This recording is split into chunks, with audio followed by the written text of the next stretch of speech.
এই উম্মত তো এক নেকি দিয়া জান্নাতে যাবে, কয় নেকি দিয়া? একটা নেকি দিয়া জান্নাতে যাবে এই উম্মত। অন্য উম্মতের কথা জানি না আমি, এই উম্মত এক নেকি দিয়া জান্নাতে যাবে।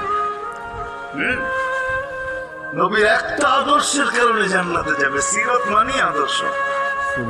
আর এটা আমরা কদমে কদমে মহতাজ।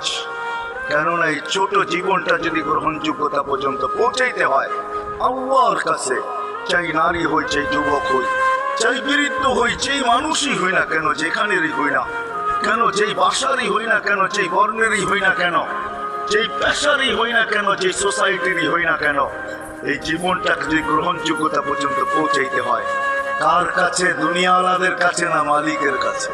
মালিকের যিনি এক ফোঁটা পানির থেকে অস্তিত্ব দিচ্ছেন, যার কাছে আবার আমাদেরকে ফিরে যেতে হবে। পালানোর কোনো সুযোগ নাই। এই জন্যই কোরআন আমাদেরকে বোঝায় আইনাল মাফার। আল্লাহ